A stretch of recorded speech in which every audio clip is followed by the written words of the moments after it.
Welcome to Super Nutrition Academy's Health Class with your host and registered holistic nutritionist, Yuri Elkaim. Tune in each week for up-to-date insights on breaking health news and best practices on how to eat for awesome health.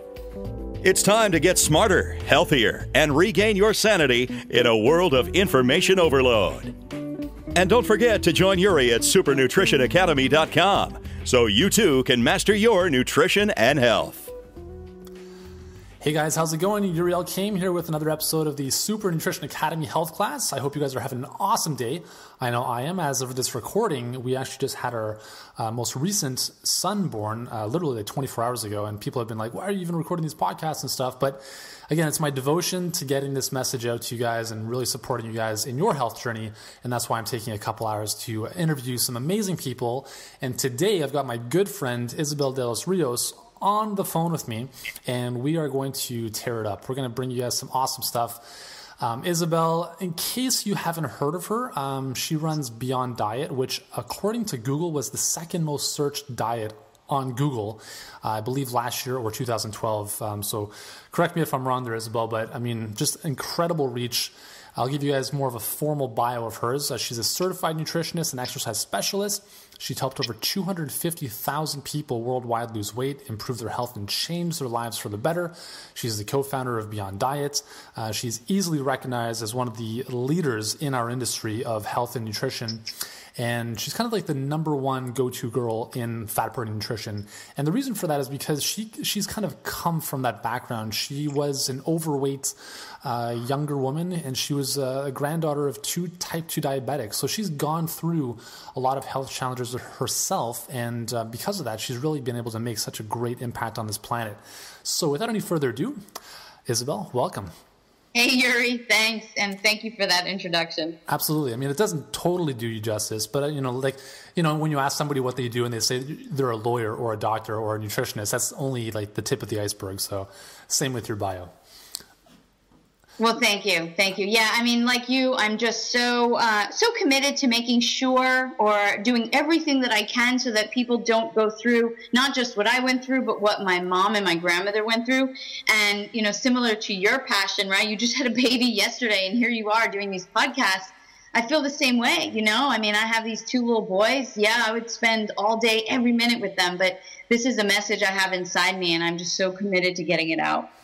Yeah, totally. And I want to come back to that in a second because I think that's a really interesting discussion. But why don't we start off by kind of giving our listeners a snapshot of your journey of how you got to where you are now, where it all came from, what was the initial impetus for you getting into this field? Yeah, well, I mean, I'll give everyone the real abridged version, but, I was always an overweight child and then into my teens and then, and my mom and my grandmother both had diabetes. So I grew up watching my grandmother give herself insulin shots.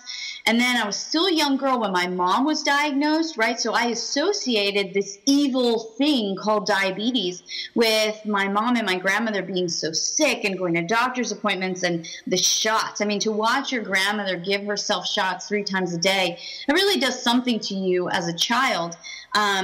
So really my health research started in high school rather, because I really wanted to see like, what can I do to prevent this myself? Because I can remember like it was yesterday, the doctor saying to my sister and I, chances are you guys are probably going to get it too, right? So imagine I have this like, wicked evil disease, and now I have a doctor that's telling me I'm going to get it too.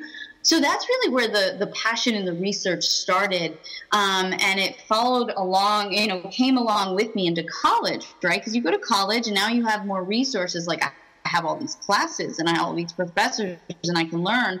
And not only was I looking for the answers for my mom and my grandmother, I was looking for the answers for myself and my sister. Mm-hmm. And that's really, fast forward many, many years, that's really what got me to creating what was first called the Diet Solution Program and is now called Beyond Diet, this program that worked for me. And this is the crazy part, Yuri. It was the same things that I put together, recommended, the same foods for my mother that she needed to stabilize her type 2 diabetes were the same exact foods that helped me to lose over 30 pounds and keep them off.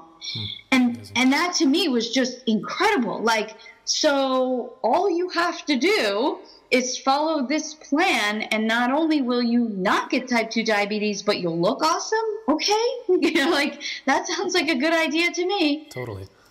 What's really cool about, what I love about our community of kind of health is that I would say 99% of us who get into this field get into it because of a personal health challenge that we had ourselves, or that was very kind of close to us. And what's cool about that is, we're very, I guess as leaders in this space, we're very passionate about first and foremost helping others, which I think is very unique when you compare it to a lot of the, I'm not going to say that all businesses don't have that kind of passion to help others, but I think there's a very genuine care for people when you look at leaders like yourself and other people in this industry. And I think it's just really refreshing. And I really want to make our listeners realize this, is that, like, people like yourself have gone through this stuff. And that's one of the biggest reasons why you're so passionate about, making such a great impact on this planet. Yeah, and it's really been, when somebody tells you when you're going through something difficult, I have a lot of friends that will always remind me that it is for the greater good, right? You're going through this for a reason. And I can truly see that now. I mean, when I think about some of the struggles that I went through with my mom and just how challenging that was, I get what the greater good is now. And it also helps me to relate to the people in my community. So when they say to me, but it is so painful, it is so hard, it's so, difficult to make these changes. I get it. I've been there. And you can support someone so much better from that place, right? Because so quickly, many people will judge. Like, what do you mean you can't just lose weight, right? We all experience a lot of judgment, but you can have a lot more compassion for people when you've been there and you have lived it. Yeah, totally. In your experience, and obviously you guys have an amazingly large, thriving community at beyonddiet.com. Is there, do you find, you brought up something just a few minutes ago where you talked about the doctors literally condemning you to a life of diabetes because it was in your family. Do you find, I personally find that the medical community and a lot of the medical approaches to health are very much, even the questionnaires they have online, whether it be from the American Diabetes Association or anyone else, they're very much out of your control type of things. Like, did your mom or dad have diabetes? Did your, did you go to bed last night? And whatever. I'm not making much sense. But do you find that within your community, a lot of people come to you with this kind of defeated type of mentality because of a lot of that stuff out there? Or do they feel that they have hope initially, or even as they go through your stuff, that they can better this and prevent it and even reverse it? Well, I just had this wonderful conversation with two girls on my team that are coaches inside the Beyond Diet community. And I said to them, that is our job, to give them hope, a hope that no one has given them before, because what has happened to them so many times is that control has been taken from them, right? So they feel helpless. I can't do anything about it. This is just the way I am. And we want to give that back to them. So in the beginning, when people first start the Beyond Diet program, we really give them everything, because as you know, Yuri, when people start to see themselves lose weight, now they have momentum. Yeah.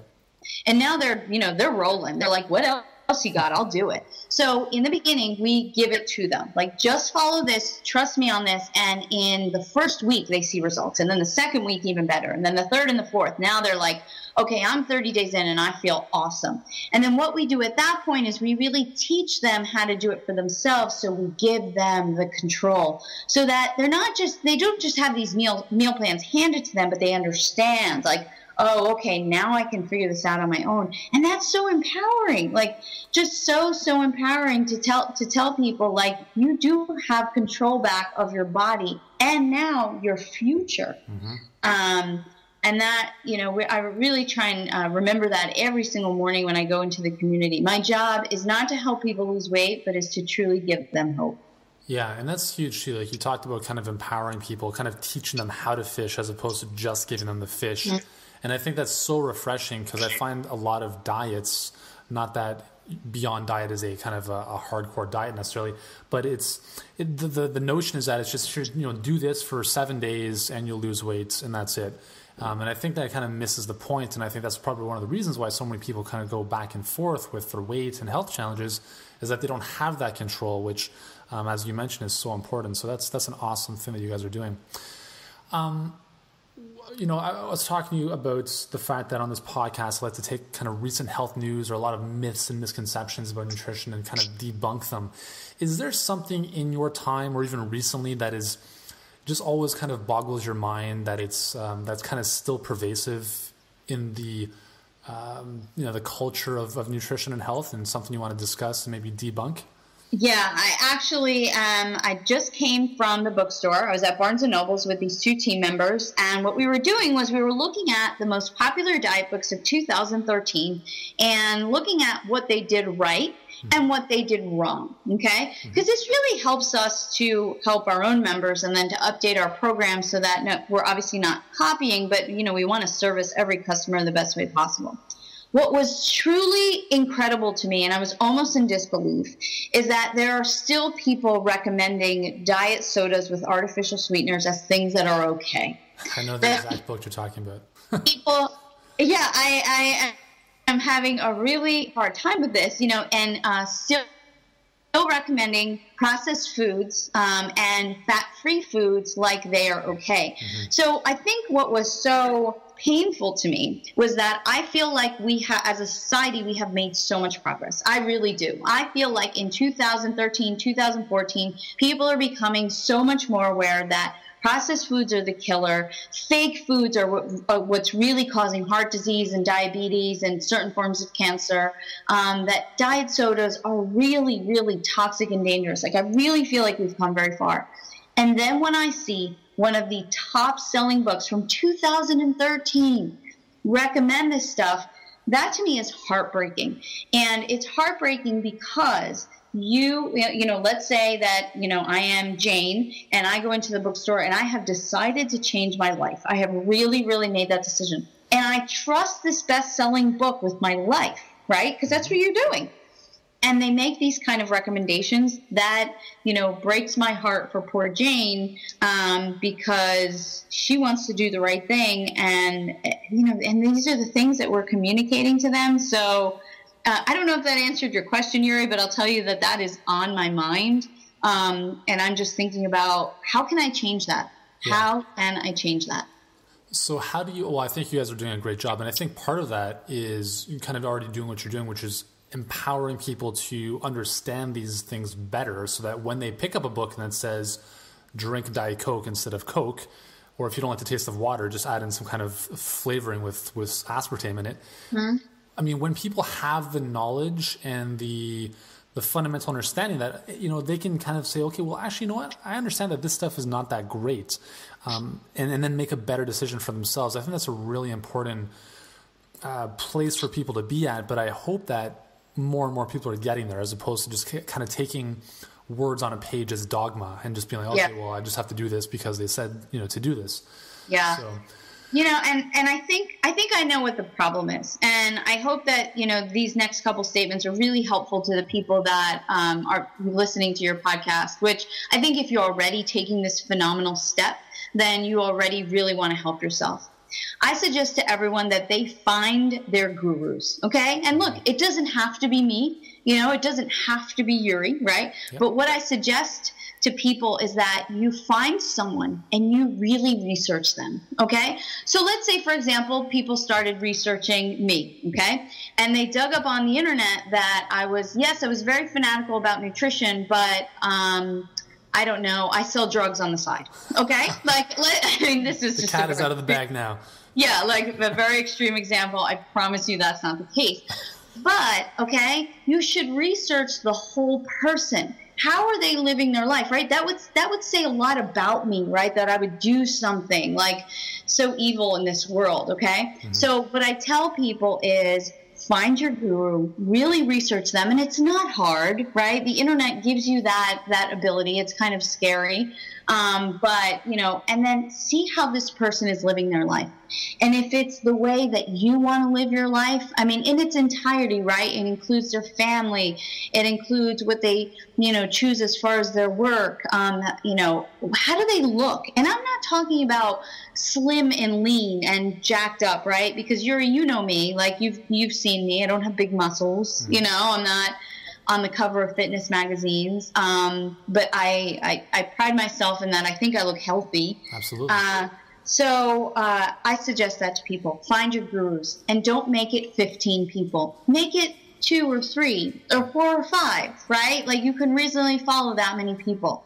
Yeah. And then... Sorry, go ahead. Yeah. No, and then follow what those people say. And still, don't take it as just, that is it. That is the final answer. You might want to look into it just a little bit more. But, you take these people and you trust what they're telling you because there's so much information out there. And this is where we lose people, right? So poor Jane, she's read this book. It's telling her to drink toxic Diet Coke. And then she finds Beyond Diet.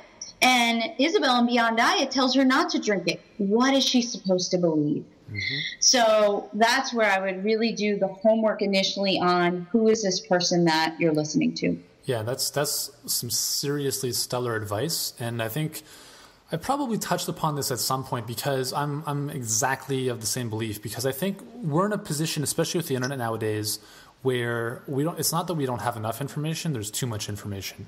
Yes. And when there's too many choices, you have none, and it leads to confusion. And when you have confusion, you don't have clarity. And if you don't have clarity, you don't know what to do. So I think that's a really great piece of advice. So everyone listening, again, just choose a handful of people that resonate with you and follow them. Because the truth is there's a lot of different ways to the same outcome. And what I love, for instance, about you, Isabelle, is that you're very family oriented and you're always very conscious of maintaining good health habits, even when you travel. So actually, with that said, can you talk about what you do with your kids and while you travel to still eat well and be active? Because I think that'd be really valuable to our listeners. Yeah. So I actually really make it a priority. Yuri, are you getting a little bit of an echo? On your end? Nope, I think it went away. Okay, I just wanted to make sure the audio was good. So, okay, this is exactly what I do, start to finish. So let's say we have picked the destination, and the destination is Tampa, Florida. I call the hotel, normally I'll try and choose an extended stay or residence inn, and then I have a kitchen, okay? If I don't have a kitchen, then I'll call the hotel and ask them if I can have a small refrigerator. I have never had anyone tell me no.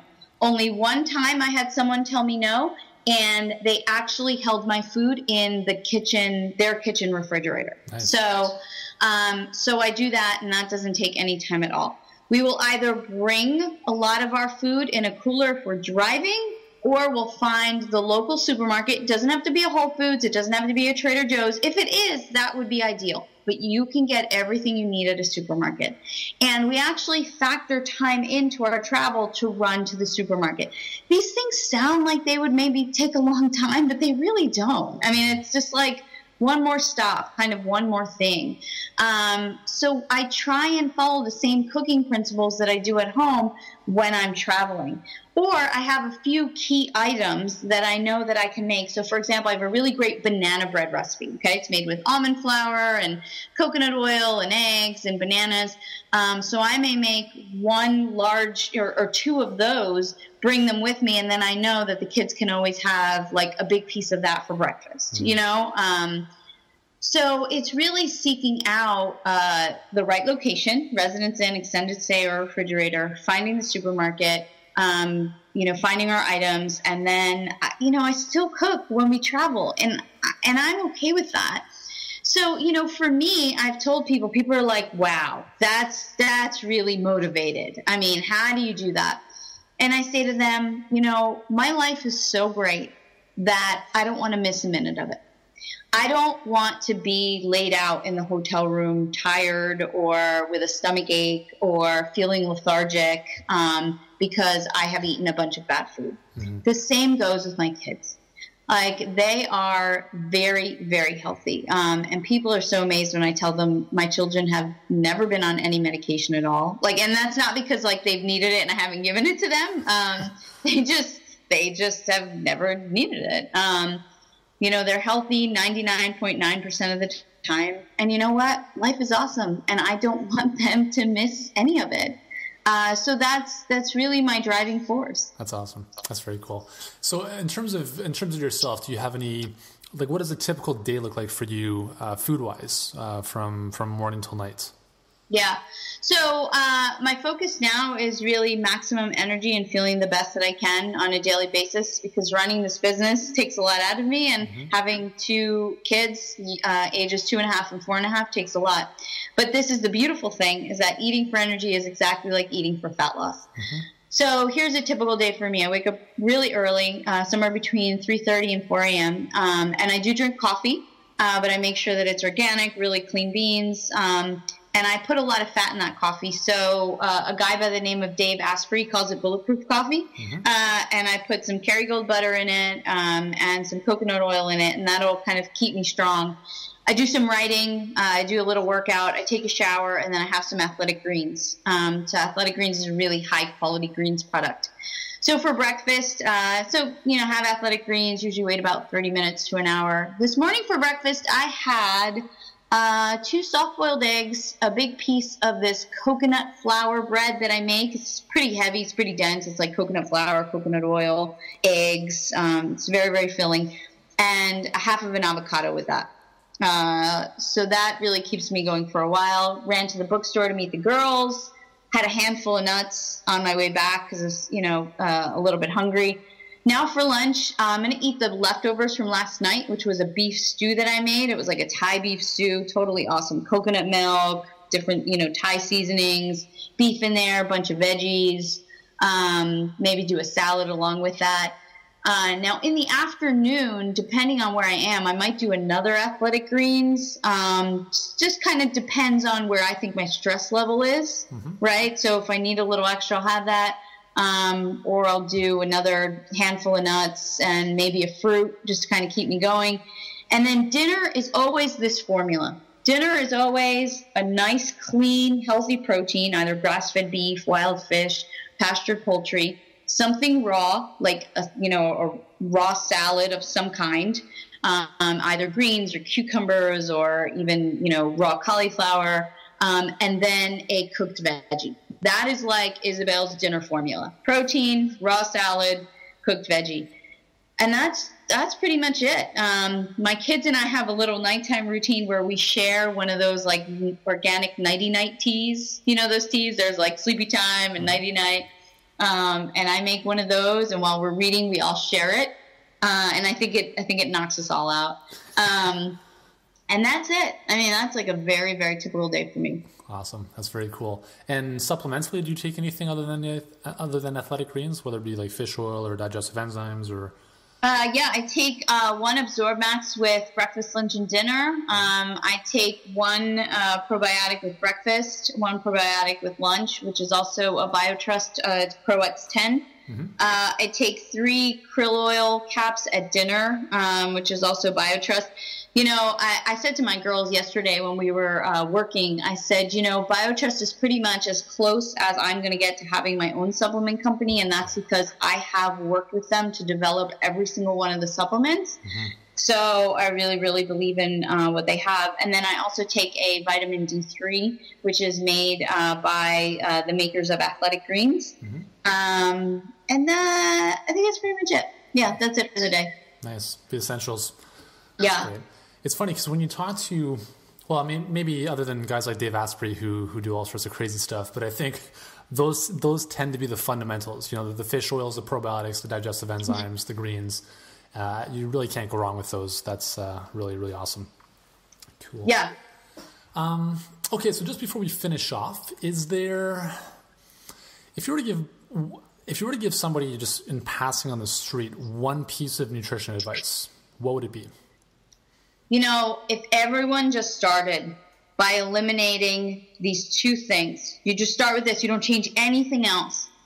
Sugar, any form of it, and artificial sweeteners, any form of it. Just start with that. Now, of course, I could go on and on and on and on, right? But I'm imagining it's just, Joe, he's overweight. He just got a really bad report from the doctor. He has to start somewhere.